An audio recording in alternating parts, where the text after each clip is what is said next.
Meeting called to order. Pledge of allegiance. Mr. Cunningham, lead us in the pledge. Allegiance to the flag of the United States of America and to the republic for which it stands, one nation, under God, indivisible, with liberty and justice for all. September 9th, 2025, 6:30 p.m. Munhall workshop meeting is officially on the go. Roll call. Mr. Shields. Here. Mr. Eads. Mr. Eads. Present. Ms. Fry. Present. Mr. Baxwell. Here. Mr. Brennan. Here. Chief Coles. Here. Chief Caterino. Here. Mayor Foss. Here. I'll look at my agenda. I don't know if I have an agenda here. Do you have one? Next one here, sure. Yeah. Is there next one? Matt. Here. Oh, never mind, I have one. Sorry. Here. I got one, I found it. Be recorded. Public comment registered presentation. Mr. Lloyd Cunningham, Diane Walter, Waterfront, Walker. You'll pass it on. Okay. Lloyd's going to pass out some slides. I'm Diane Walter. I'm the new executive director of the Steel Valley Enterprise Zone, now known as the Steel Valley Accelerator. This is my third week on the job, and it's my first borough meeting, so I'm happy to be here with you all. And tonight we're going to talk about the proposed spur trail coming off of the Great Allegheny Passage and running through 8th Avenue. Thank you. So I'll give it a second so that everybody can get their hand out and follow along. And I'll keep it quick. Thank you, sir.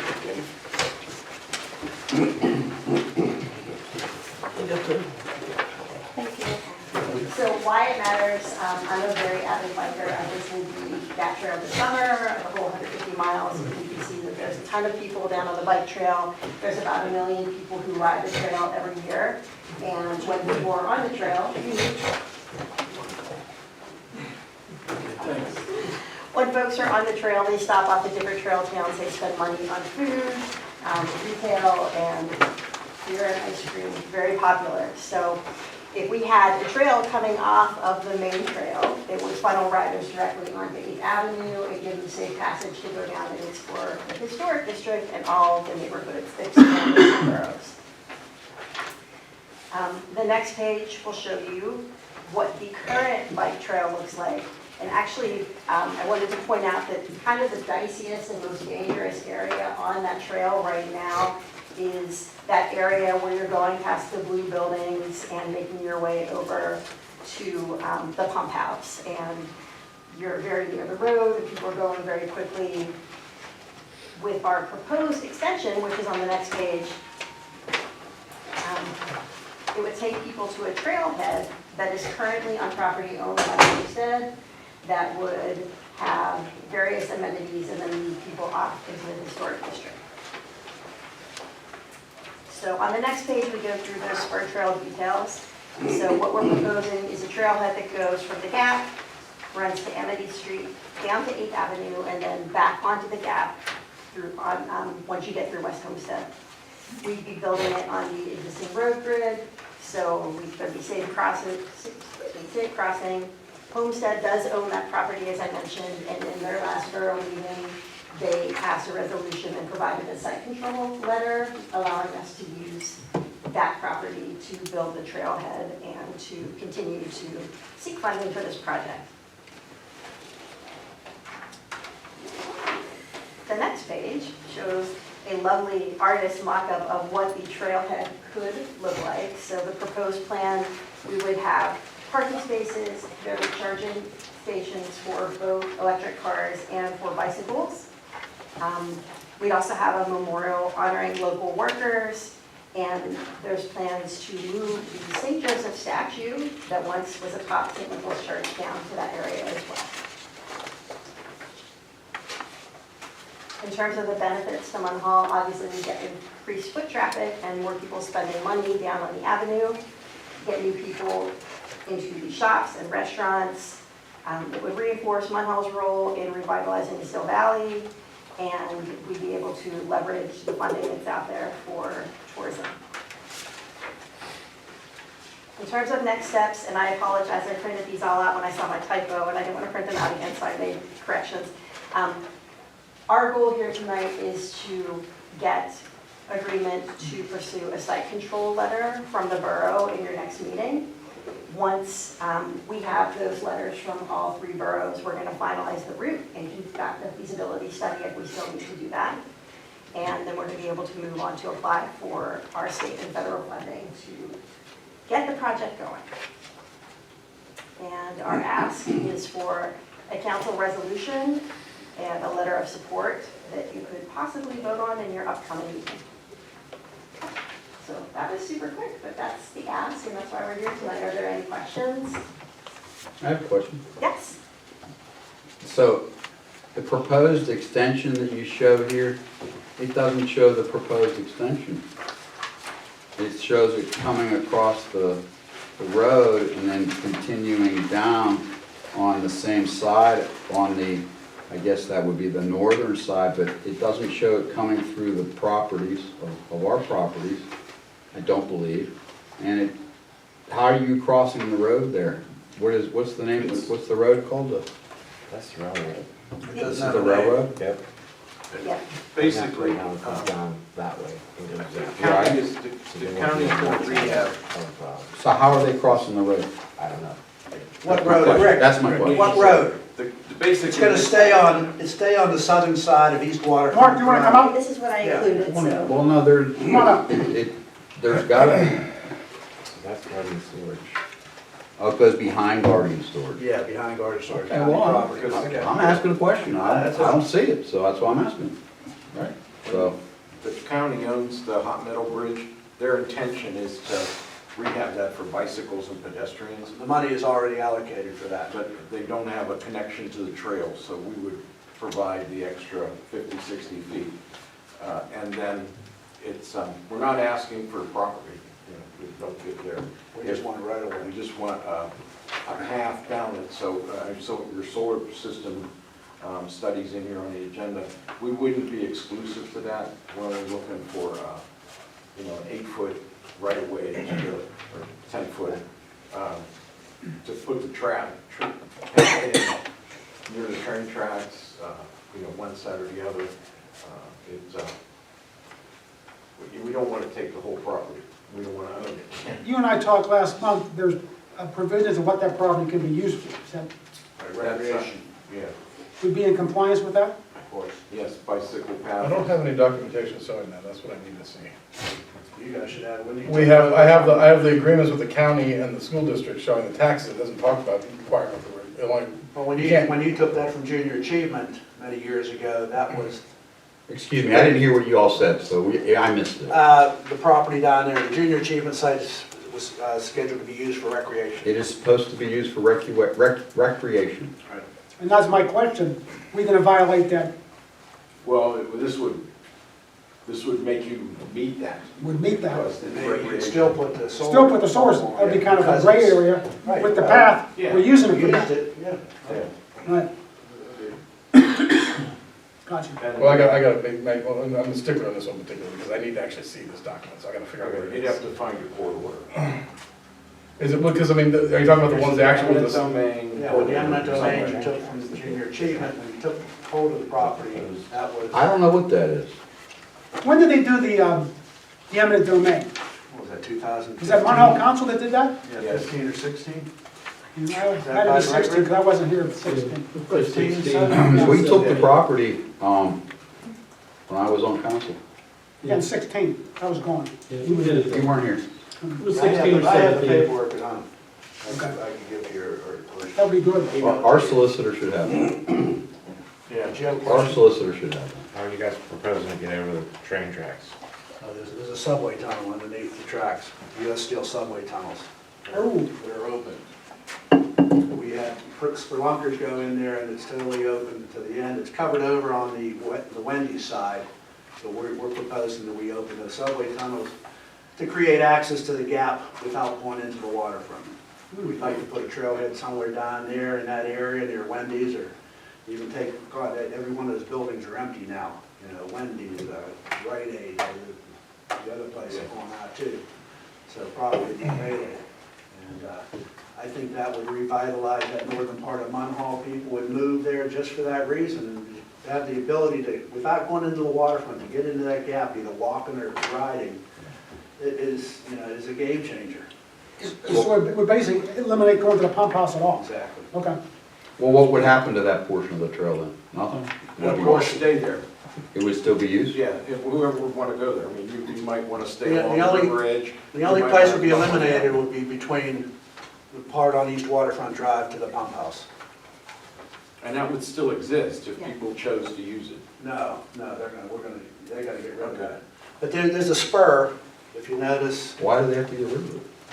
because it's dangerous, and people, you have to, you know, maintain it, and Has anyone ever been hit there? not yet. But a lot of boulders have been hit, I can tell you that. So, Where did you have a question on? There's a spur that runs back, Yeah. there's a spur that's part of your property that runs back to Waterfront Drive. So Right. people, if wanted to get back on the waterfront, or get back onto the trail along the river, they would go there. So There's this- already there's a crossing there this too. just shows, this is the beginning of Munhall's property here. Right, that's and all we're at. We have this trail that goes back to that. Right. So then, you're not planning on biking through here? Yeah, Well, that's why I'm saying you don't show it anymore. well, Well, there is, it does show it. what?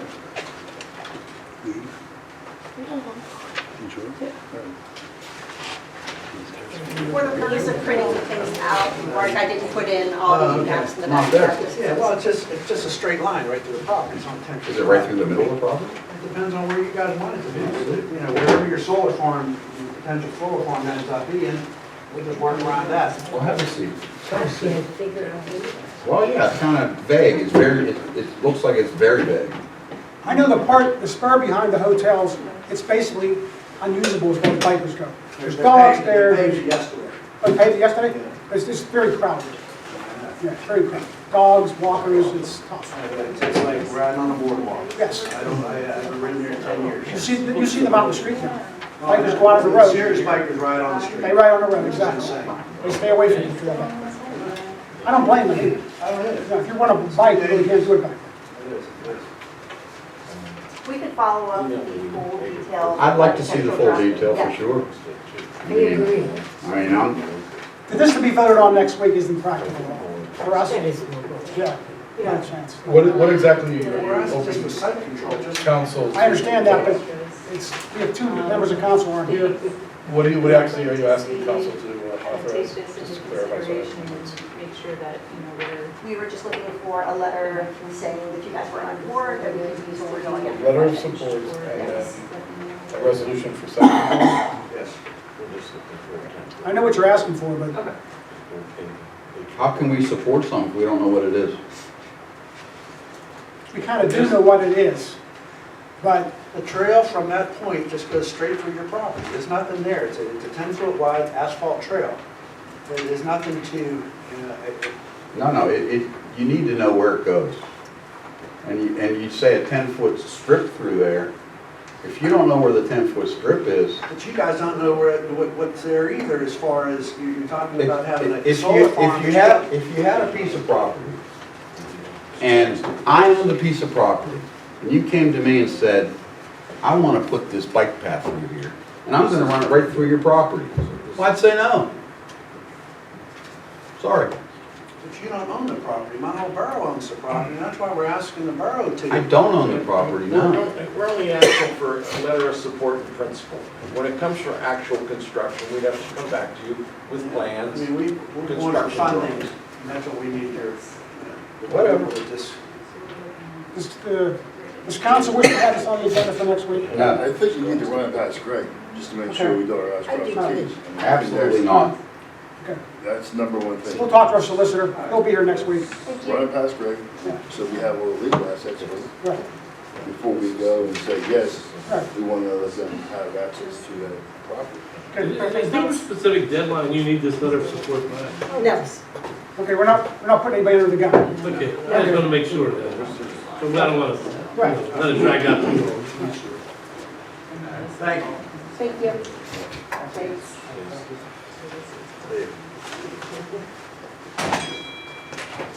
We have the solar center feasibility study. Yeah.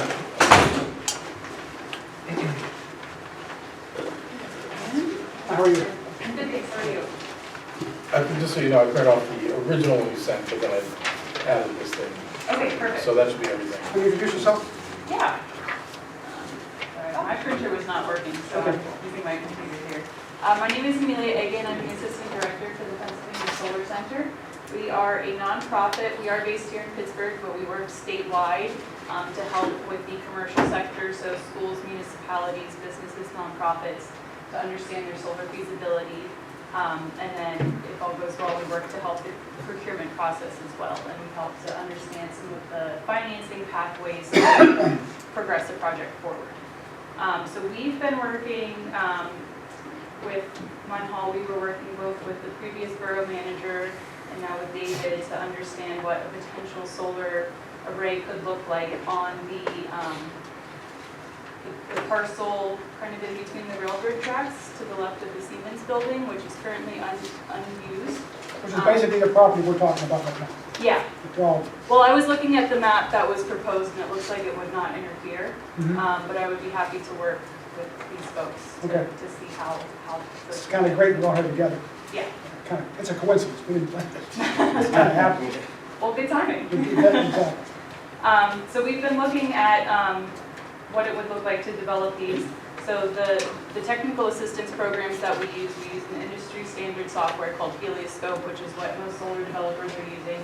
It takes into account some of the soiling factors, so snow, weatherization, what it would actually look like to do an array here locally. And we found that you do have a lot of option. Actually, you could build an array that's much larger than what you use, but we did take a look at all of the municipal electric bills. And we were able to design an array that's about 393 kilowatts that would offset 110% of the borough's estimated electric consumption. That gives a little bit of wiggle room. It could get bigger, it could go smaller to get to just 100%, but if you have any buildings that you're maybe planning on any electrification or anything like that, it gives a little wiggle room in there. Any police cars that might be EVs or something in the future, you have a little wiggle room. So then we looked at the different funding opportunities. I will say that these are kind of subject to timeline considerations with the current administration's change, the reconciliation bill. As you may have heard, there have been some changes to that. So there is still definitely a window to obtain some of those federal incentives that could be used for this project. However, it is kind of a more narrow window than what we had in the past. So I'll speak to that a little bit later. So the funding opportunities page that you see, it does kind of try to account for that 30% of what they call the elective pay or direct pay. So it's essentially works as a retroactive grant for tax exempt entities. So you would have to fund the system outright, or I'll talk about power purchase agreements. Essentially, the owner of the system has to fund it outright, and then once the system is in place, the tax year following that, you would expect the 30% off the cost of the system to come back retroactively. There's also a couple of state incentives, including the Act 129 rebate that we took into account, and what we call solar renewable energy credits. Those are just kind of icing on the cake. They're not necessarily make or break, but it's something that can be added to your cash flow. The other interesting opportunity is called a power purchase agreement. And I'm mentioning this because the chart that David gave you that I provided has a couple of different scenarios which I'll walk through. But all of these are the different funding opportunities for which that influence those scenarios. So a power purchase agreement creates a stable and predictable electricity budget. Essentially, a developer owns and maintains the system and then also has to, again, do all of the maintenance over the years. And then they act as almost an electric supply. So you currently have a supply contract with an electric company where you're buying the kilowatt hours. It would be the same thing, but it's a solar system on your municipal property and you're buying the kilowatt hours of that solar system. And you are able to negotiate a rate and negotiate the escalation so you know exactly how much you're paying for that over the lifetime of the system.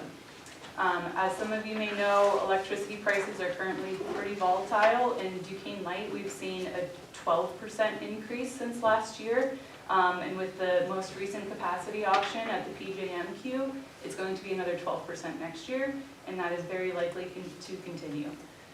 So some of, there's certain assumptions that we made to get some of these savings. One of those is a 4% escalation of rising electricity rates year over year.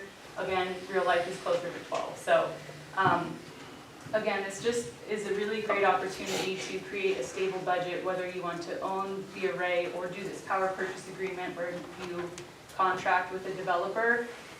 It's a really great way to stabilize your electricity budget and kind of insulate yourself from the volatile electricity market.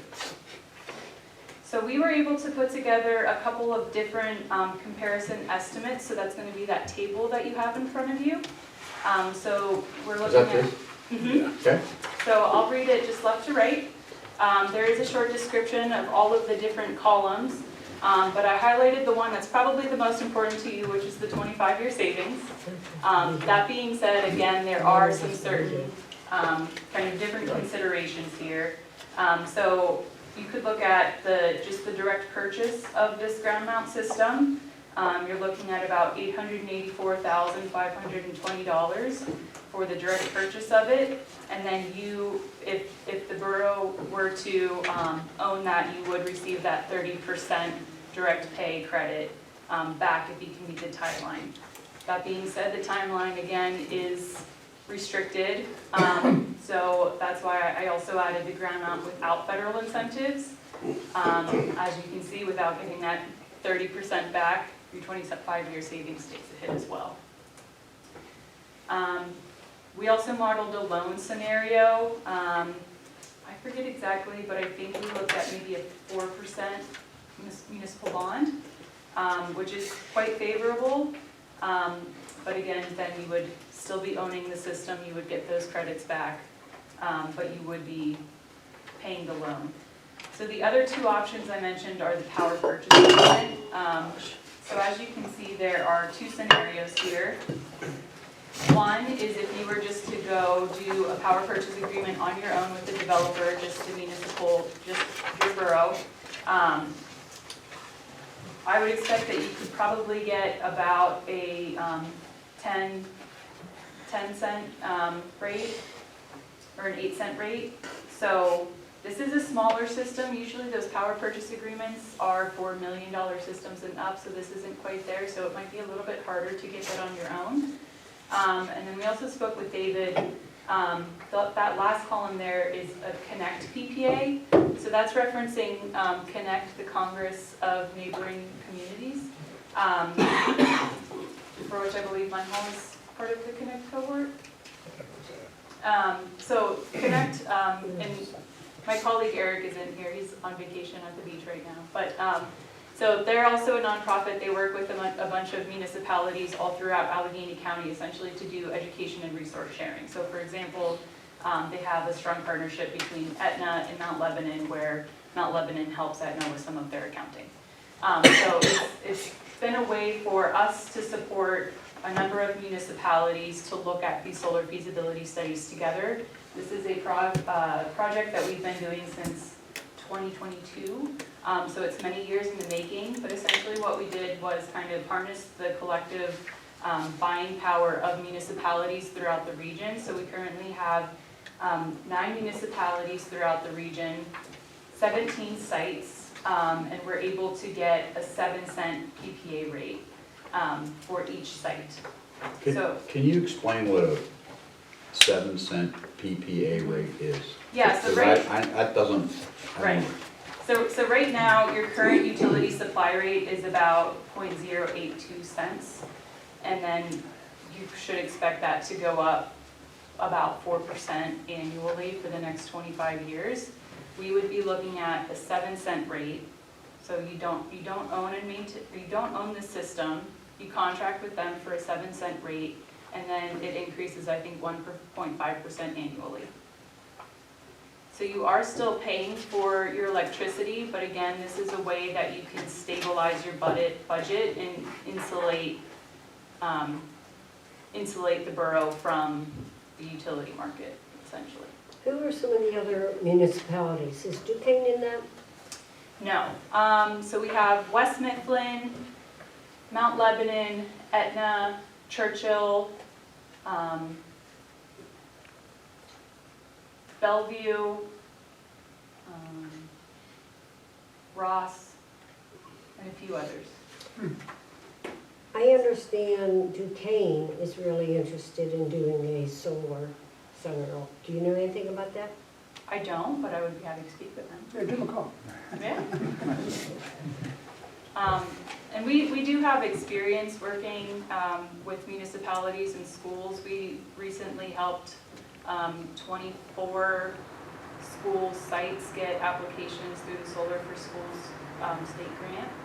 And I can send some information about all of the projects that we've supported. We've supported about 20 projects throughout the state that are currently either developed or in development. So I know that this is a little bit abstract just looking at it on a table. I have sent David some further information.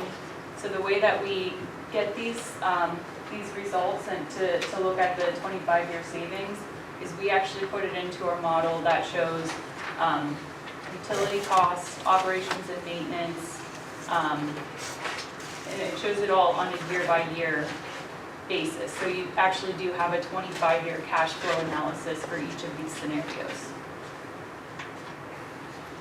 I happened to come in when you were on a conference call with David, and I listened to most of it. And David and I talked about it, after, and we both had some concerns about, it was the one that our street lighting isn't metered, so that wouldn't be part of it, and that's a big part of our expense. Yeah, unfortunately, when you look at street lighting, it's unmetered. Like if you look at the bill, it says unmetered. Right. Just technically, Duquesne Light usually owns those, and they're just billing you for their assumption of what those lights are. So yeah, unfortunately, the street lights are unmetered. And so therefore, the way that the Pennsylvania law works with net metering, which is how you can look at these annually, which I know a question I usually get is, does solar work in the winter? Not as well as the summer. So you look at it over a year, you produce a lot more in the summer than the winter, and it acts like a bank account, and you draw down on that bank account. So our savings would be actually less. You take out the metered lights, unmetered lights. The metered lights weren't considered in this. Okay, gotcha. Yeah. But I would say about half of them is street lighting. So it's, you look at the map here, page that on, it's, no, I don't have a page number, but there's a map here. And it's not that much of the actual property, because you could expand this as explained to me, but it doesn't really do much because Duquesne Light does not like to pay. Where are you at there on that? Ground maps. Okay. I don't have a There's page. no page number. The full page. Thank you. I think it's seven. Fifth page. If we could use our meter, then we could have actually had a bigger space, and we could have, there's hardly any actual land that's actually used for this, because it basically caps us out at, which our calculations 110% of our usage. Because any more would be a diminishing return, because Duquesne Light will not pay us for the electricity they get from the system. Is that correct? So you could get some payment back, but it's at a lower rate. So for example, it would be at maybe 5 cents. So that portion that was over what you're actually consuming, you would get back at more minimal margins, and so it doesn't necessarily pay out. Any more questions, Mr. Council? I have several questions. One of them was exactly what you just referred to as the footprint on the waterfront, and I see where this is at right now. My question is, could that be moved further back into the waterfront property, and this front portion be used for recreation, which we all talked about? Because I'd like to see a park put down there as well. And if it's not taking that much of a footprint, if they're going to have bicycles riding through there, why wouldn't we want to have a pavilion down there, or have some recreational use as well? So could that be moved further down into the waterfront property? And was it just put here just for reasons, or does it have to be so far away from pedestrians or traffic, or what? So there are, and in that black and white it's hard to see, but you wouldn't mind sharing the color version. Yeah, I can send it there. After this, the one that I'm looking at, there's kind of these red bands, and so that's the railroad setback. So you have to be a certain distance from the railroads. And so that is the main consideration for like how north-south it can go. It can go more east-west, and it could probably go longer, kind of along the riverside. I would caution that you would want to keep at least part of it as close to that building as possible so that you can be close to the grid, the transformers. Okay. Because you do have to interconnect to the grid. And so you wouldn't, it costs more if the system is, you know, on the other side of recreational use and pavilions. Okay. Then you would have to either bury or fly those wires, and that adds a lot of extra cost. Okay. So you'll want to be as close. So the grid is to the, I the guess, the power lines. the east side of the property. I guess that's the east, right? Yeah. Yes.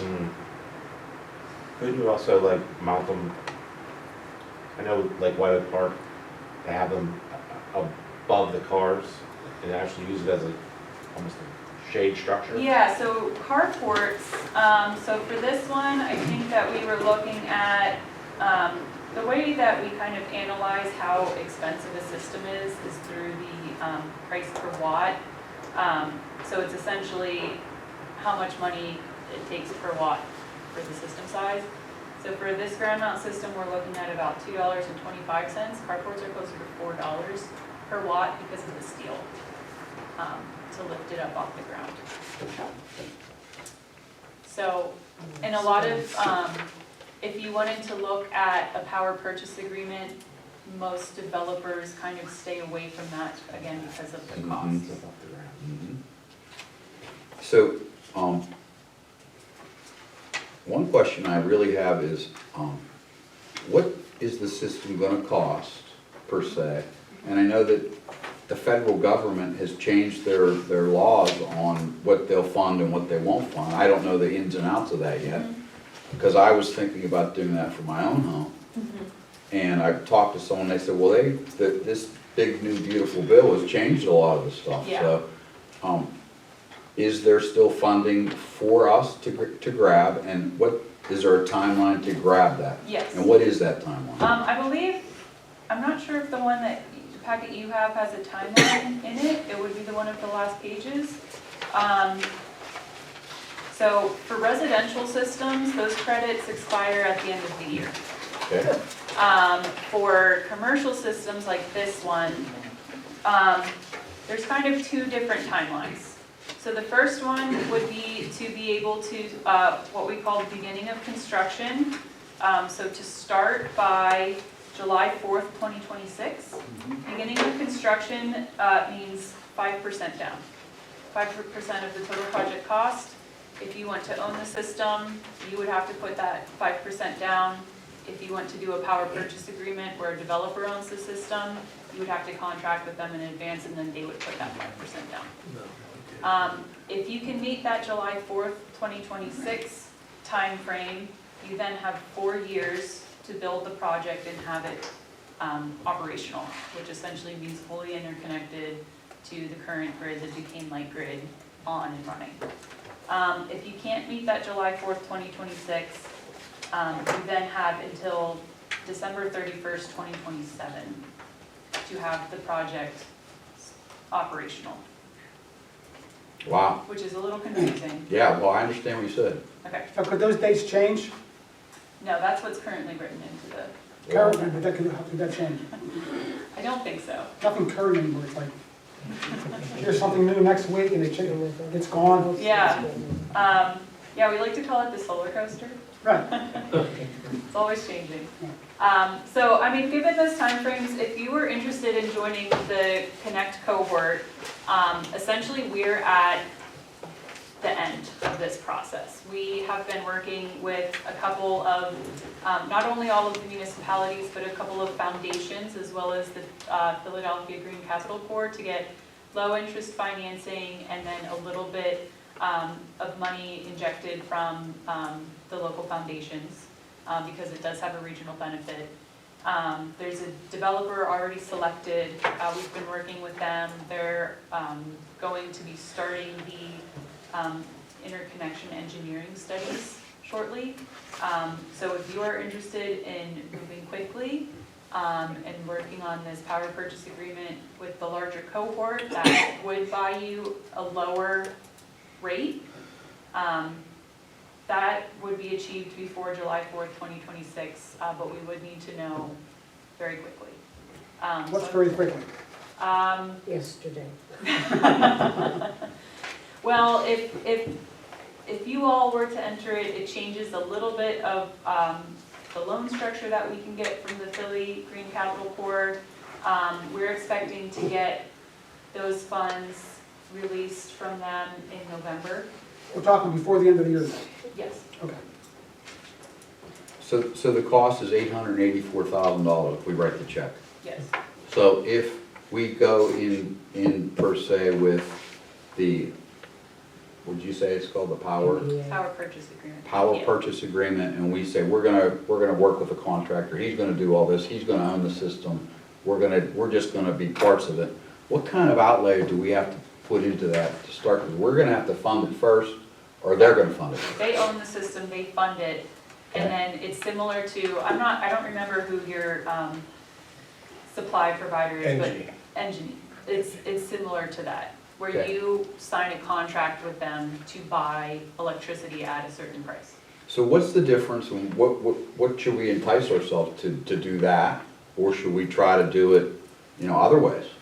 I don't know. What's the difference? So part of the difference is that whenever you're using solar to offset your electricity demand, it offsets all kilowatt hour charges. So that's not just the supply, which Engie is the supply. All of the other ones are like transmission charges, demand, customer support charges. Those all come from Duquesne Light. Solar offsets all of those other charges. Whereas the supply agreement with Engie is just the actual electricity supply. Just your usage, not the supply charges. It's the supply charges. So if you look at a bill, there's a couple of different charges which kind of create this blended rate. So your blended rate is 8 cents, which includes the supply from Engie, the distribution charges from Duquesne Light, the energy efficiency charges from Duquesne Light, the customer support charges from Duquesne Light. But solar would offset all of those because those are all kilowatt hours billed, Okay, and solar offsets all kilowatt hour charges. okay. Can you explain to me the federal direct pay credits? Yeah, so that's the 30% federal incentives that we were discussing that happen.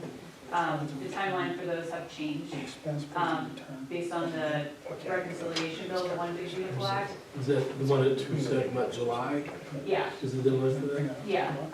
Well, so the deadline is either December 31st, 2027, or if you can meet basically contracting and putting some money down in July next year, you have till like 2030. So if we are going, it looks like to me, if we would choose to go solar, the pricing into the federal credits would be the way to go. You're saving over $250,000. Yeah, if you can meet that timeline. We can meet that timeline. Yeah. Okay. So the concern right now is just meeting that timeline. Mhm. Is there any benefit to, us owning the system versus not owning the system? So you Like, do. I know that it looks like, on paper, it looks like you're gonna make more money over that 25-year period, but if you factor in how much money we outlaid, we're actually losing money based on what we could get if we don't own the system. So that 25-year savings includes all upfront costs. So it includes the purchasing of the system and all of the operations and Okay. maintenance. David, if you don't mind sharing the cash flow analysis, you'll see that there is a larger cash flow that shows it includes the total cost of the system and the operations and maintenance year over year. So you do realize more savings by owning the system. However, it's also a little bit more headache because then you own the system and you have to maintain it. Maintain it. Maintain it, yeah. And you have to maintain it. So something like 90% of schools throughout throughout the nation go with the power purchase agreement, and municipalities that have the buying power do that as well, simply because it, you know, it reduces the burden on your municipal staff, and, you know, God forbid something happens with the system, you're then liable. Whereas if you contract with a developer who owns the system, they contract to sell you electricity, so it's their job to fix that. Do you know any municipalities that include the school districts? Like where the municipality and school district have both done it? Not that I know of. How about two different municipalities Yeah, there have been a bonding few. together? Yeah, going in together. Mhm. There haven't been too many of those, so, that's part of, so this Connect cohort where we're trying to congregate a number of municipalities, this is essentially the first kind of model like that we Okay. even know of nationally. I believe we are members of Connect. If not, we'll join them. We were, and we had meetings with Connect, so I'm sure we're still there. Or not? Yeah. So yeah, that again is one of the benefits of doing this, in that there's that kind of regional buying power, and it is really the first model of its kind. Interesting. So looking at the PPA and the Connect PPA, there's probably the most realistic option at this point in time. You're looking at the two numbers, basically the top number being, if you don't do anything, this is what you're gonna pay for electricity in the next 25 years. Right. And then if you do, then you basically, to get the total benefit to the borough, you basically add those two numbers and divide by 25 to get an annual average benefit if you had quantified. Would that be a way to analyze it, or is there a better way to analyze it? There is, I'm not sure about that. In the cash flow that I sent you, there is a column that shows essentially your solar savings year over year. Okay. Yeah. So that would be looking at, you know, the 7-cent PPA rate versus the regular utility rate. Kind of the difference of that would be your savings. Okay, well, I'll get that to council. So again, part of the main thing that I want to stress here is that it does insulate you from this kind of more volatile electric utility market, and it creates a stable budget that you know exactly what you're going to pay every year. Another question.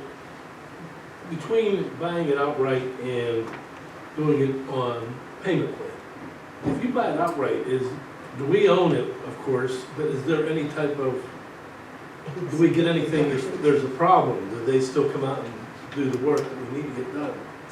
If you own it, Or if we do it on a plan, 25-year, let's say something malfunctions, do they still come out? They come out either way if you own it or on a payment plan? so if you own it, you would sign like an O&M agreement with your installer, and if something were to break, they would come out, but you would be liable for replacing any parts. Well, what if we don't own it? If you don't own it, they're liable for all of the operations and maintenance. So, okay, so, because there could be problems, 25 years is a long time, It's a right? long- And I'm a solar customer, actually, my home Oh, yeah? is. And I know I'm on a state plan, and I know we can't, I'm not allowed to go on my roof and refix anything. Yeah, If I would have a problem, a roof or needs replaced, I have to call the solar, right. they recommend who I can go to. So does it work the same way as that? Yeah, it's similar to that, so, I mean, again, if somebody else owns it, if you do the power purchase agreement, they're gonna be monitoring it, they'll be the first ones that know if something's wrong, and they'll go Right. out and fix it, I'll probably tell you. Right, I've got emails that something was wrong with mine, and they've told me they'd set a time to come out. Yeah, if you own it and sign like an O&M contract, there are certain things that you can negotiate in there, you know, like you can have your public works mow around it or something, but they would reserve the right to, what's that? If we have a public works or anything with it, they would have to be trained on that, or somebody. Well, just for like mowing, just for maintenance of the actual okay. grounds, but they would All right. reserve the rights to do any of the electrical. Now, if we owned it, we have to insure it too. would be on us. Now, if we're leasing it, a major hailstorm comes through and damages the panels, who takes care of that? The owner. No, that's big. Or lightning, Or anything, lightning strikes. yeah. So if we do a lightning strike, they would come out, and the borough wouldn't be responsible. No, because you're their customer. Because we're always with the customer, so it's better to, we want to buy out. Like, what's Sounds like it to me, yes. Yeah, and, I mean, again, theoretically, you could do this on your own, but right now, because of all of these changes at the federal level, developers are getting swamped. Right. So that's why I did put the ground mount with no federal incentives, because it's really hard to understand right now what the actual cost is going to be, and if you could get in a developer's queue in time to meet those deadlines. Do you just have have to have a contract with them and set up a contract, or what? You have to have a contract, and then again, you have to have, if you want to own it, you have to have 5% down by a certain. Well, I don't think we'd want to own it. Okay. I would think we wouldn't want to own it, but I would think if we wanted to do it, you'd like to take advantage of the incentives from the federal government while they're Before they available. run out. So you'd have to sign the contract, and they would have to start work by what date? You would have to contract with a developer probably by the spring and put 5% down by July 4th, 2026. So it could be done. Wish Mr. Youngkins was here, he did a lot of work on this. Yeah, He started the ball rolling about a year ago, I guess. yeah, I spoke to him. Right. But yeah, I also just want to reiterate that this Connect PPA, again, we've been working on this for several years. We've actually already talked to your solicitor, because it's also the solicitor of West Mifflin, I believe, and so he's aware of essentially that this is a service contract, and we went through the RFP process, like we've done all of the legal steps properly, and the solicitors have been reviewing the power purchase agreement contract with the developer that we have selected.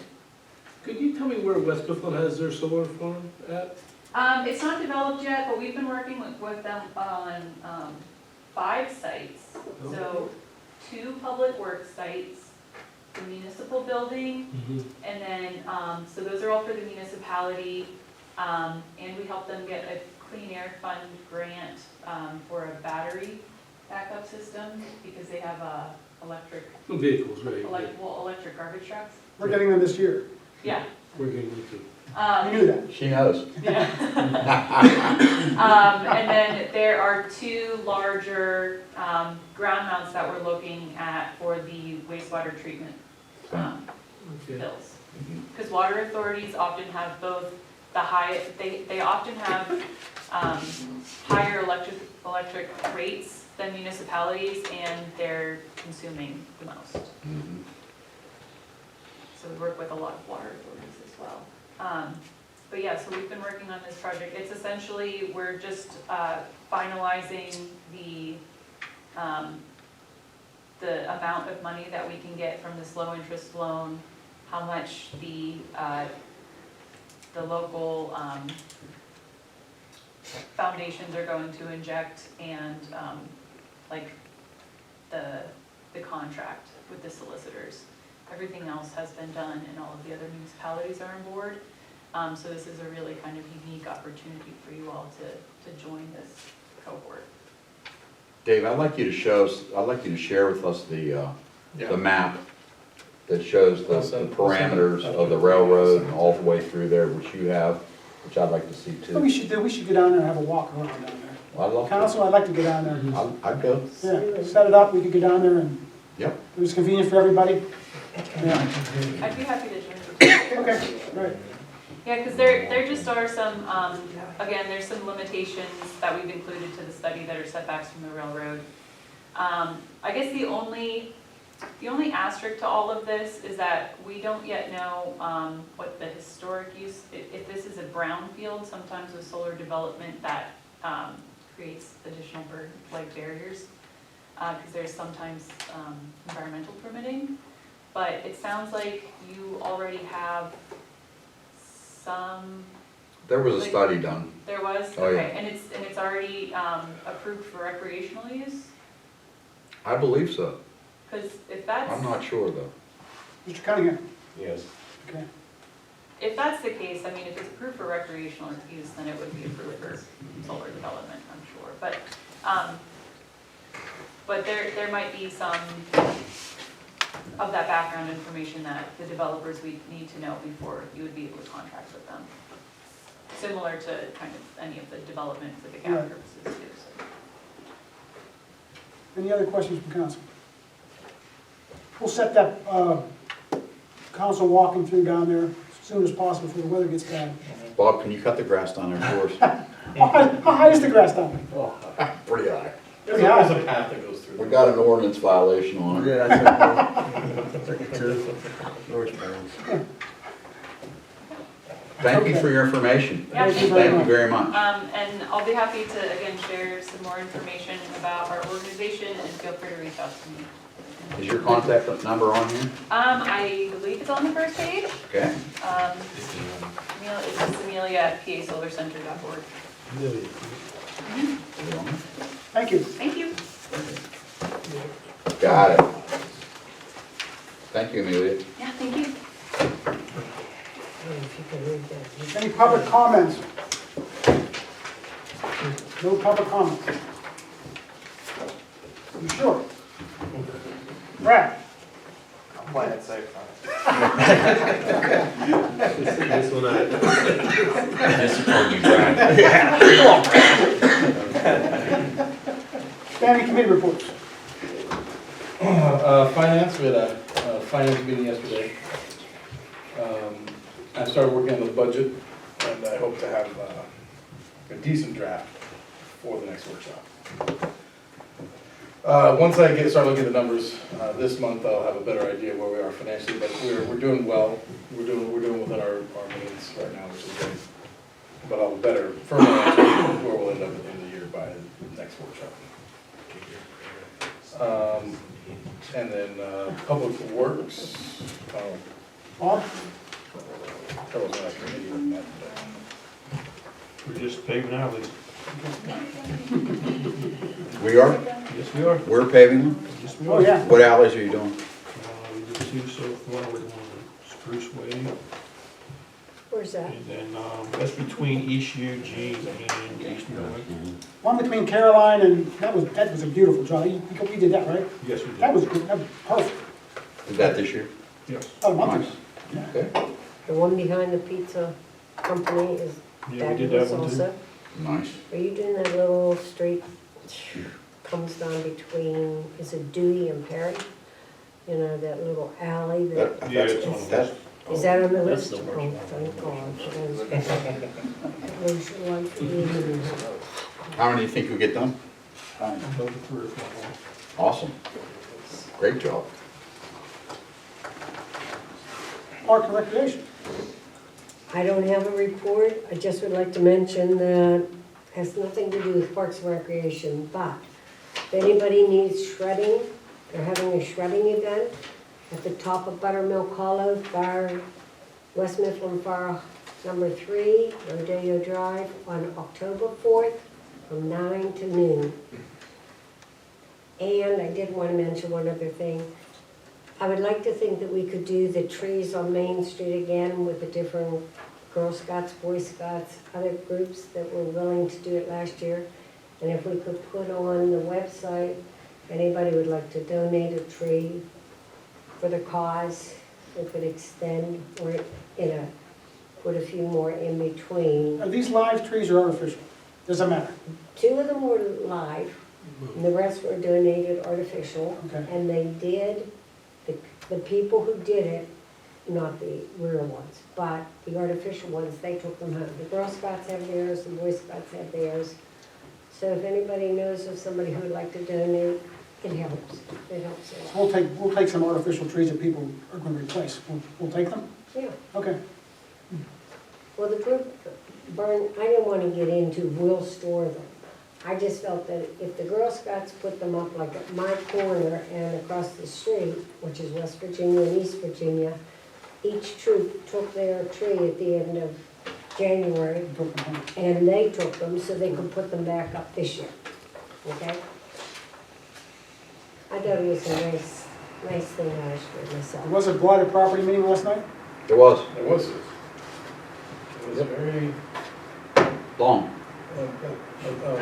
worthwhile, I would say. I'll get the highlights here.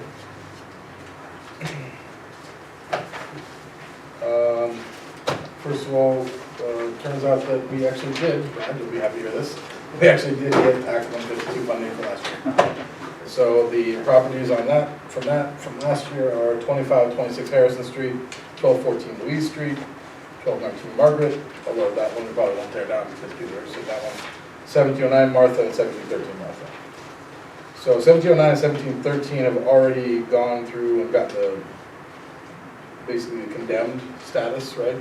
And the other three have instructed the solicitor today to begin the process for the other three. What addresses were they again? 2526 Harrison, 1214 Louise, 1219 Margaret, 1709 Martha, 1713 Martha. Did you get that, Grant? It's in the letter. It's in the letter. Oh, We have, who's looking at that letter? I was looking for the list of the names. So that means Rick that didn't have it either. I saw the for letter. we're going to be applying for Act 152 again this year with the COG, and we're going to focus on the 6 properties on Old Road, which the county likes because it's all one spot. Makes it cheaper to do and more productive. So hopefully we'll get those money for that too. Dave prepared an updated list for blight and abandoned properties, which was given out yesterday, and describes the status of all the properties and where we are with them. So that's good news there. And we have an application from a resident for the Allegheny County Vacant Property Recovery Program for 1336 Margaret Street. That's the side lot program? Yes. Tammy Soliskas has submitted that, and the council would need to approve it for the resolution, which I don't have any problem with myself because it takes property back under control. Absolutely. So you have the application she presented is in your packet as well. And then next week we'll be voting on the tax forgiveness ordinance, and we'll have the hearing for the LERD program. So we're doing pretty well, I think. Agreed. the infamous salt bin update. Yes. So I've got confirmation today from Bill at Haywood that that Duquesne Light is going to move their transformer, so we don't have to move our salt.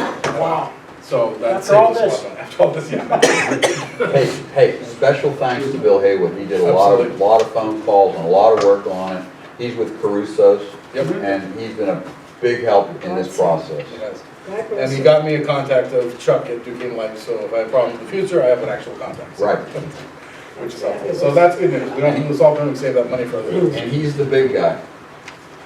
So when's this gonna happen? I imagine, Before the snow flies?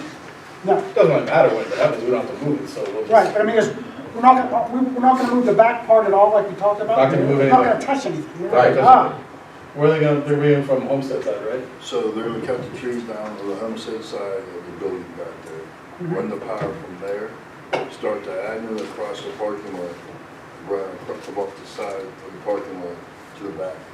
so apparently Duquesne Light put these transformers in, and they should never put them in. You should never put them in. So it was actually on them. Yes. Wow. That's why, This that's ended up being a why, big savings to the borough. right. That we were looking at, we were putting it out, so we don't have And to. that's not how they got approved for it, because it's over 400 feet is the drop from up there to Forest Avenue. So now their transformers are still there, They're still there. and if there's a problem, how are they gonna get to them? They're gonna, It's on them. yes. Well, they have to They're move, gonna- they're gonna move the They're transformer. gonna They're gonna move, move those transformers? Oh, yeah, Okay, they're being moved. To me, easier access. okay. so the poles in the middle of the parking lot down there will be removed, and they'll be on the side Good. up by the hill. That's great. Wow. That's awesome for everyone. And Homestead got some free tree trimming. We needed a break. We needed a break somewhere, we got one. That's also Duquesne Light. Right. That's also good. And they're also gonna come down, next week or so to help us identify the exact best spot to put the charging stations. So Duquesne and I will work with us on that, there are no problems with that. Good.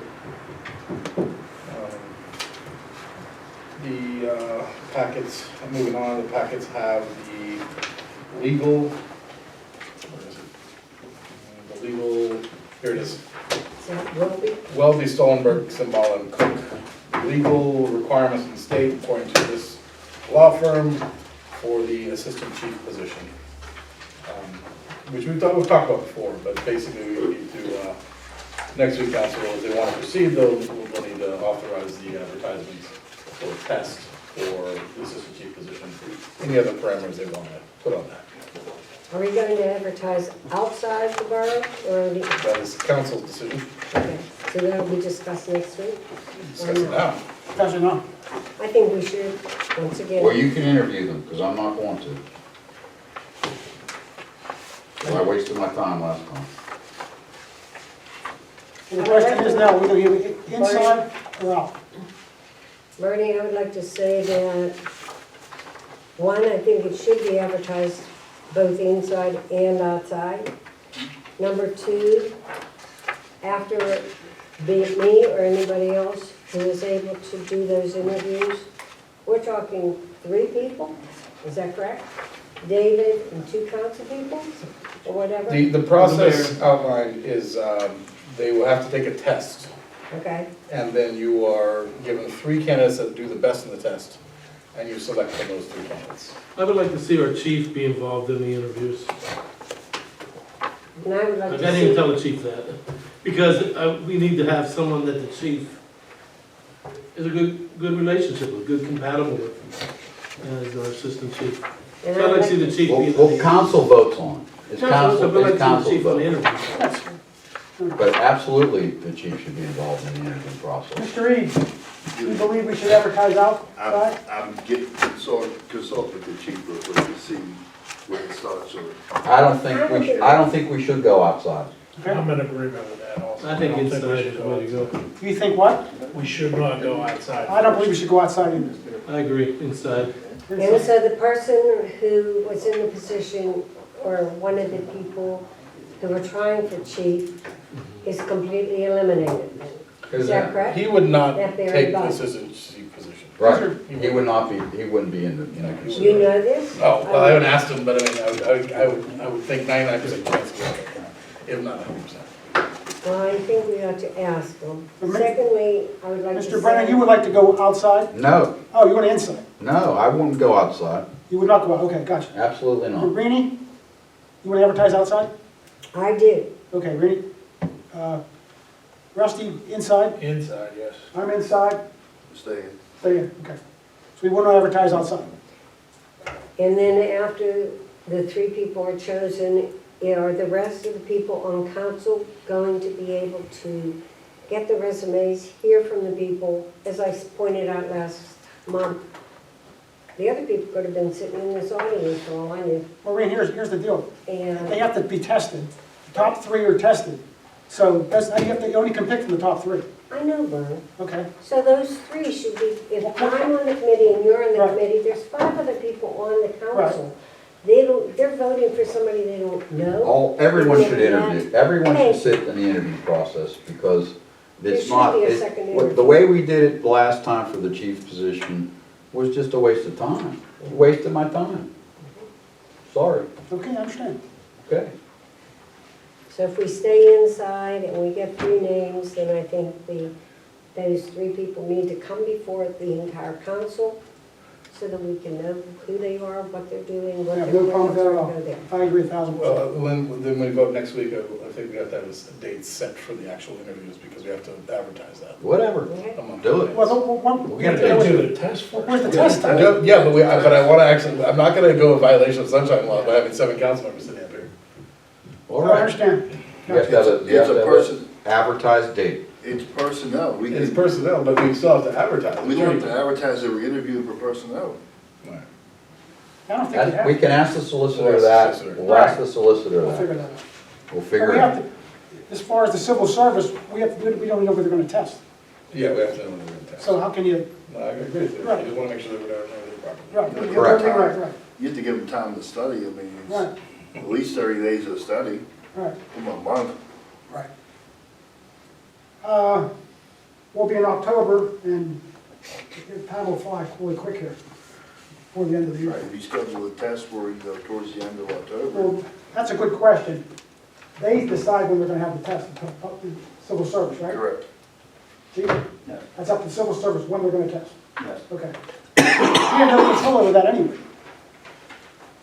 But, I mean, we met with, you know, people in executive session without notifying the public. I don't think the personnel, All right, yeah, well, I guess if we did it with notifying, like, maybe during an executive session would be the best time to do it. Right, Before a council workshop. right.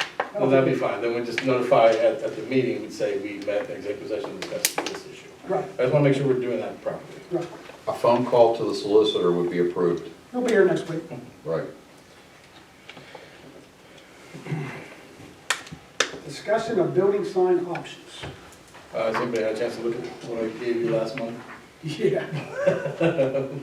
It's fine, just maybe review your notes from last month and take a look and let me know what you guys think. I didn't even see that. Okay. No? We had papers we were all talking about. Do you- I don't, we doesn't, they're all new, they all look pretty good to We me. got them last month, but Um, I can send them out again. I may have them in my thing here. I'll show you after the meeting, maybe I think I have them.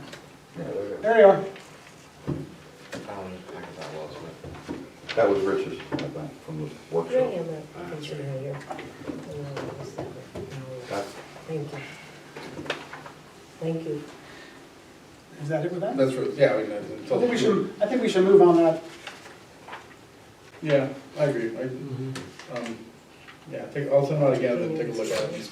I mean, I think we just need to pick one and go from there. All right, that's fine. Yeah. Just put it on this. Put me down for don't care. Okay, all right. We just wanna say. Pick one. We just wanna say. We just Put keep aside, growing, just just pick growing one. and rolling, meeting after meeting. Just pick one, be done. Let's pick a sign, we'll Yeah. approve it next week. All right, I will do that. I'll talk to everybody, get their input, and then we'll approve next week. We've gone through the waterfront solar. Any other questions about that or No. comments? Okay. Talk to him Thursday. We will see. Leasing of public works vehicles. All right, so we had a good conversation a couple weeks ago with Mack Truck. We ordered, the council approved earlier this year two additional public works vehicles. And I can't find my sheet, but that's all right, it's in there with you. It's in there. Basically, the leasing is for the two public work vehicles, Mack trucks, 1-ton trucks, right? How big are they? 10 ton, okay, yeah. Those are the ones we found out that we got the loan for from Seth, No, not the garbage trucks. not the garbage trucks. I'm talking about actual Oh, okay. dump trucks. And then also the, here it is, the 3 garbage trucks as well. So, in theory, we're gonna get the garbage trucks, the first one should be get by December, right, I think? Yeah, The smaller one we'll get by December. This leasing proposal from 911 Leasing is basically, it's for covering all 3 garbage trucks plus all, both of the DPW trucks. It's broken down into, on the page, it's broken down into 2 annual payments. Now, the first annual payment is for the dump trucks, the garbage trucks, which we'll get reimbursed for. We'll actually, when we get we will basically pay for it, get reimbursed, and then get reimbursed from the state. So that won't even be anything, it'll be done quickly. The second one would be an annual payment for the 2 trucks of $171,000, but that will take at least a year before we even get those 2 trucks. So we're not gonna really start paying that for a good year. And we might even, but this agreement will basically give us a 4%, it's 4.3% interest for the vehicles, and we don't start paying until we actually get the vehicles. And the annual payment is $171,000 Yes. For for 2 dump 5 trucks. years. For 2 dump trucks. For 2 dump trucks. For 5 years.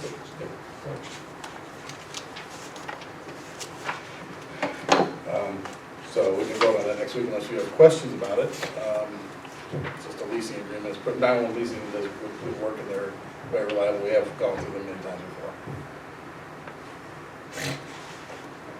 I think we definitely need to keep our fleet up to date.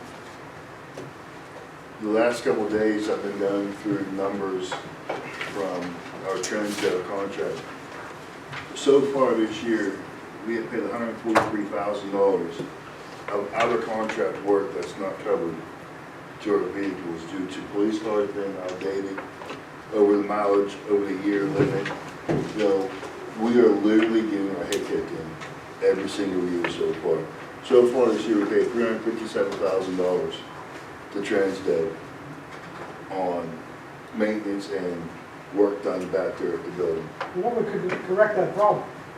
Having vehicles that are covered under the contract, the monthly contract of, the $17,000 that we're paying, that we need to pay a month. Isn't that more or less just the price of doing business? But we would be saving money, if we're only paying, we're covering the $17,000 for the maintenance of the vehicles, we wouldn't be taking these hits. I think this month was $35,000 extra we had to pay. Last month was $46,000. There was another month we paid. Are vehicles very old, so the problem is? Vehicles, and the chief passed out. I passed out a list of the vehicles that are not in compliance with vehicle first service. Okay. Excuse the way I printed out, I tried to make it bigger so it was easier for people to see. It's here? It is, yes. So anything over 5 years old or over 100,000 miles are not in compliance with vehicle first service. So we have 5 vehicles that are not. So what happens if they're not compliant? We're paying $30,000. That's what we're So we're doing paying now. extra. Yeah, we're paying That's extra. the problem right now. That's the We paid- problem that we're in We paid now.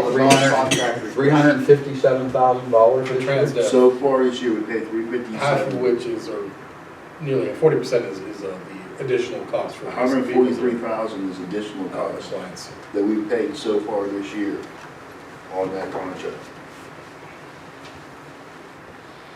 That's And a on lot of some of money. these vehicles that are listed here, it's a safety issue. Right. Well, so we already authorized one at the beginning of the year, or the end of last year, and then that's been ordered, right?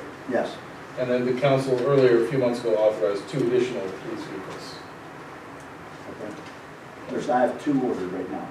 Okay, I think we have also a third one. I'll Okay. check the minutes, but. They have it on the lot, they have 4 on there, where we're getting. No, just give me some prices so we can see, make sure we Yep. can fit in the budget. Well, I sent you the, Yeah, right. for the one, it's gonna be the same. Yeah, okay. It's another Explorer. And that's for all 3, basically, assuming you got 3 vehicles that council's authorized, basically, one from last year, one from this year, and one for next year, basically, we're looking at. But you can get all 3 of them now, is what you're saying? Yeah, yes, I can do it now. All right, I have to look at the budget, make sure we do that, otherwise, I mean, I think we definitely did the 2, because we authorized one last year. Right, that's why I only ordered 2. The And third then one for this I- year, and then one for next year, but I can see if we can maybe get the. Question. So, Pardon we have X amount of vehicles, 10, 8, 9. whatever, Yes. and, how many of them are out of compliance? Did you Five. say? I saw the list, 5. 'cause there's 5. Yes, So if we buy 2 more to recoup, can't we take the vehicles that are out of compliance and have a contract with someone else that may be price conscious a little bit better, that can do brakes and stuff and whatnot, minor repairs, instead of sending it all back to him? Why don't we work with another company that could do something like that for us? We have to look at another option. I mean, right now, That is another option. you're right, we definitely, I agree, because we're at $428,000 if there's no more issues this year that aren't under contract, which we know is gonna happen, not gonna And happen. next year's going So to happen we- too, because we're not going to replace all 5 vehicles in 1 year. right. Until we get ahead of the game a little bit, we should be looking at another Well, company that's that what could I- do some work for us. That's what I want to do for next year for the budget, is basically bring in a mechanic that, besides John, that can be trained, and then we move away from Transdev entirely and have one mechanic, well, right now, we'll have 2 mechanics, but just something like that we can handle a lot of this stuff, and then, because we're going through Transdev John Chisholm's through Transdev. We could do, And basically, I think I can convince John to basically buy him out have them work for us, train the new person, so we have somebody who knows all of John's extensive knowledge, and then I think it would save us a lot of money in the long run. No, it's in-house. In-house, yeah. So that's what I want to do for the budget for next year, bring on a young, brilliant mechanic. Yeah, go ahead. Just real quick, there was a news article about a lot of people and a lot of municipalities pulling out of TransDev. Yeah. It was just in the Tribune Review, due to poor workmanship. So, there's a lot of people. No, pulling out. I'm aware of it. Yeah, I mean, it's it's an ongoing issue that's been. It's been going on for years. The other thing about it is that we haven't got a renewed contract with Transdev at this point in time. Because, I don't know if confirmed 100%, but basically, Transdev can't be sure when John Chismar's retired, because they won't replace him. Once John Chismar retires from working with us, Transdev will drop us in a heartbeat. It's not worth it for them. So, we need to prepare for that. Yeah, the house is worth it. The maintenance costs aren't gonna go away. Like the chief was saying, they only keep them, like I work for Allegheny County, they only keep the vehicles at 100,000 miles, a little bit over 100,000 miles. After that, they get rid of them and replace them.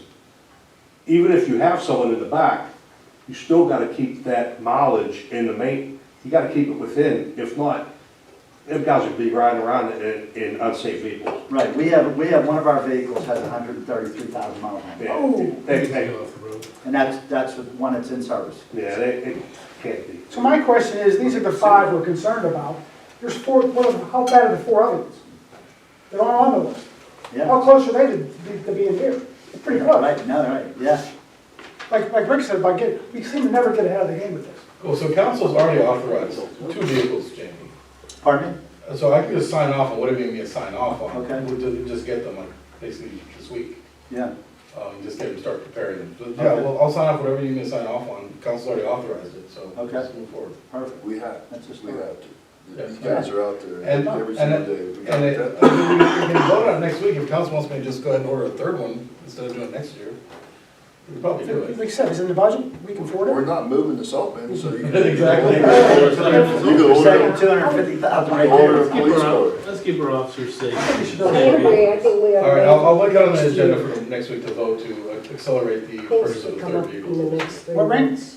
I think things can come up in the next 3 months. If we're getting 2 new cars, I think we ought to wait till next year to get that new one. Because you're talking police, you're talking this.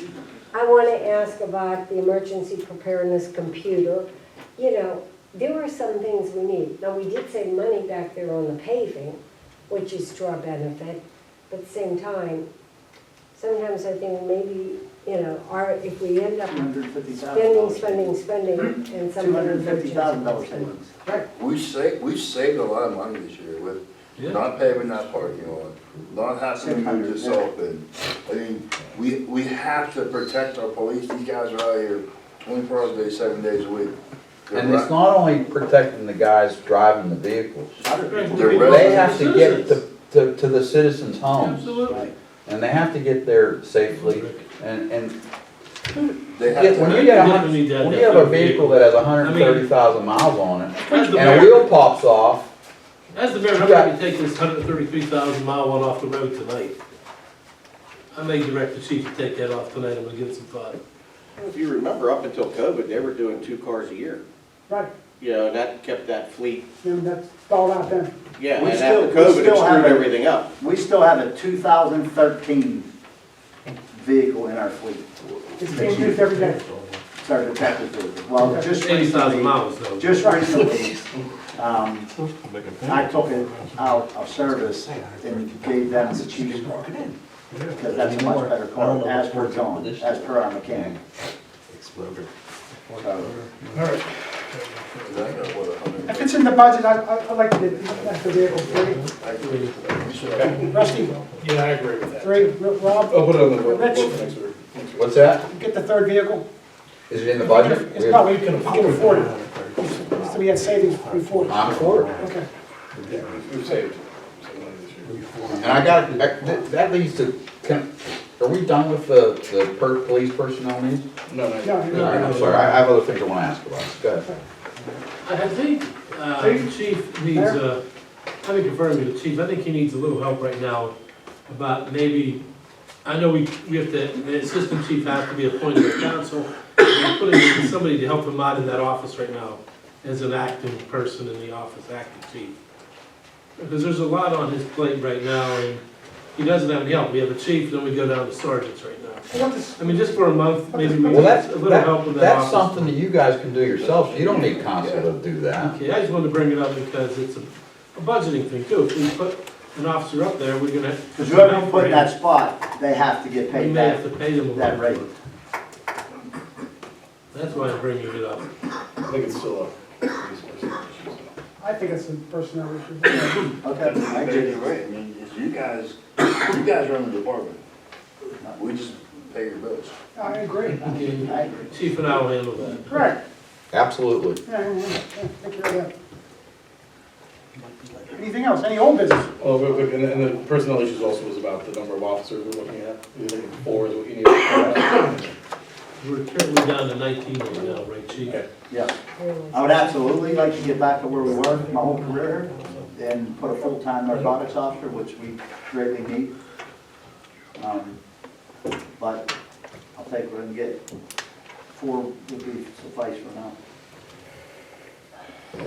We probably can make it work because we're discussing some scheduling, things that may help to free up one guy to do that position. And right now, we're using some overtime up too with Yeah, a lot. with 19 officers and someone's scheduled off. We'll be using some overtime up. 2 TIFs.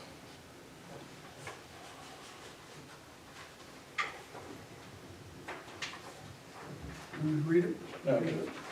This wasn't on the agenda because I just got it today. Stu Valley Accelerator is asking for 2 TIFs to be approved by council. One for, I think it's one, I think it's on one council today, but you have them in your packets.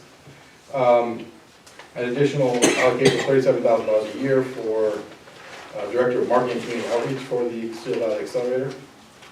And then $1,200 for the Boy Scouts to maintain the grounds, the grass and flowers down I'd there. like to come up and address that. I'll do it. Yeah. Thanks. This is, this is a longtime president of Homestead Council, Lloyd Cunningham. Lloyd's done a wonderful job over the years. Don't know how he put up with what he had to do, but he's fantastic. Thank you. But the TIF maintenance for the enterprise zone is a pot of money that's left over from when the TIF was on the waterfront. So it technically belongs to all 3 towns. And any money gets spent out of there gets approved by all 3 towns. So it's not your money, the money is already in the pot. I think there's about $750,000 in there, somewhere in that range. 714. Pardon? 714. 714. Close enough. But the Boy Scouts have every year cut the grass and taken care of flowers down at the beginning of the bridge.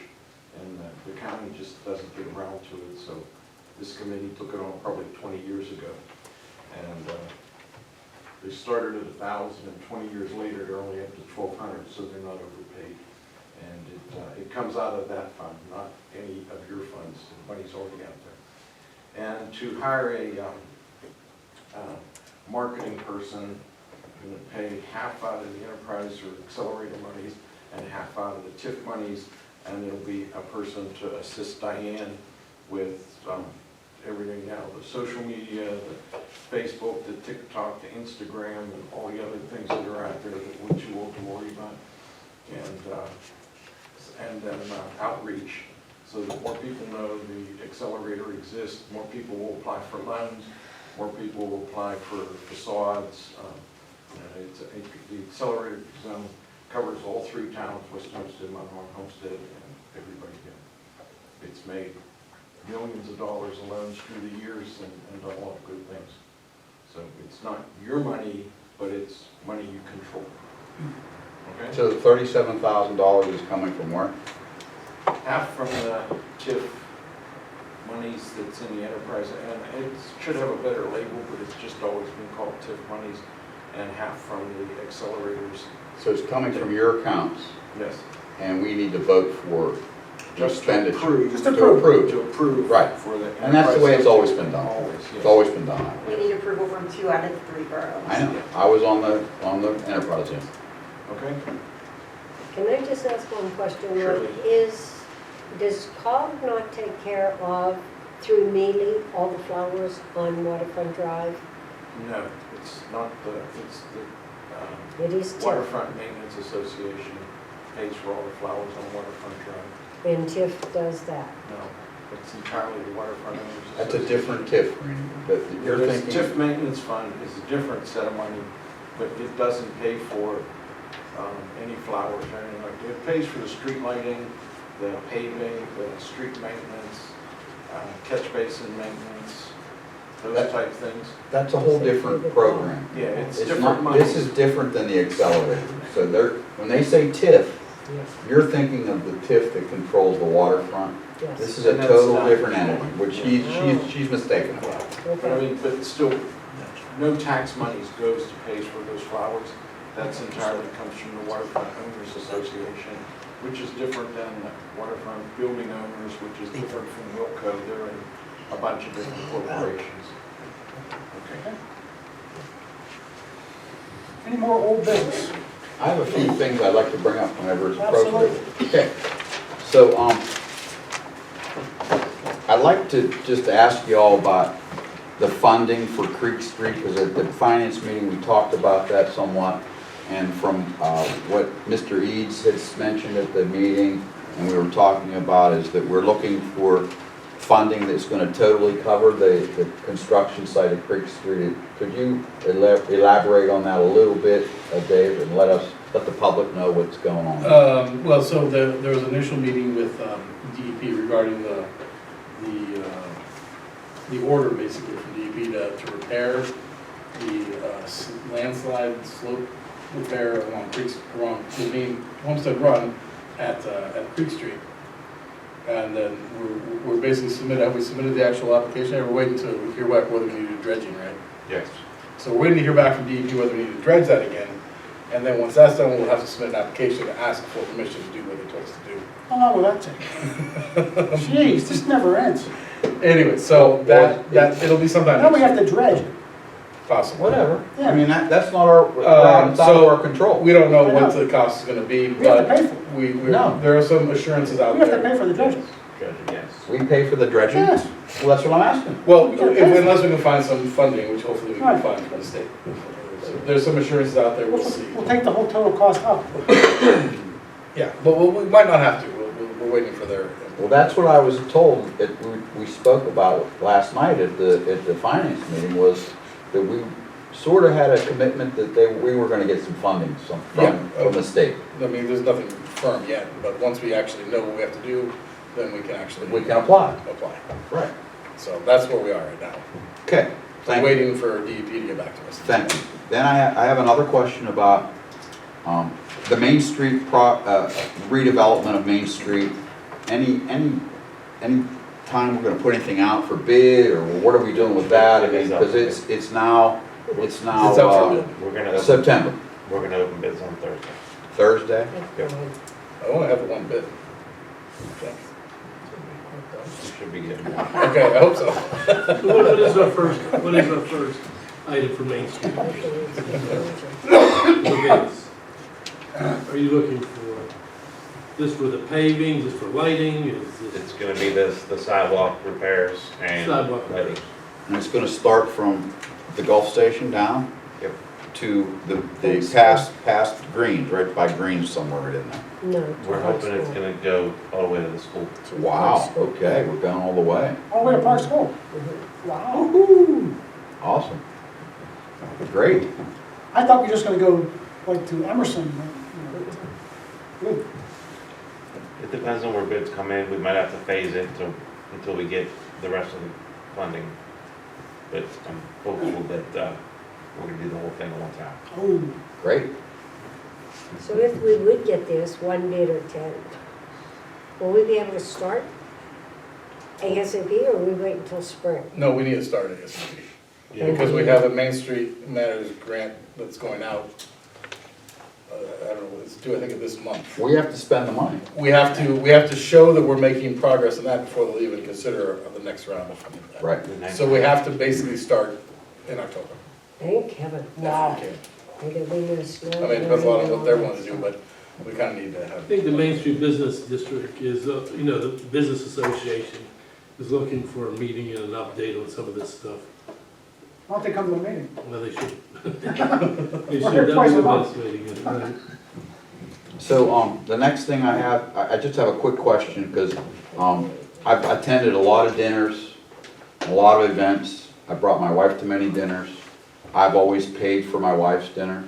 Now I understand that where council is paying for wives to go to the dinner for whatever it is. I know we bought a table, I don't know who's going. David can tell us who's going. Yes. It's in the budget, we have this is. Well, it covered. doesn't matter about the budget. It does matter about the budget. No, it doesn't. If we're setting a precedent, then we can budget money for our wives to go to wherever, and we can buy them dinners up at Seven Springs. And This is so petty. It's not petty. No, it's petty. It's not. This is so petty. Go ahead. I'm asking the question. Go ahead, Dave. give me- Okay, so Mr. Eads and his wife, Mr. Youngkins and his wife, Jackie Coles and her husband.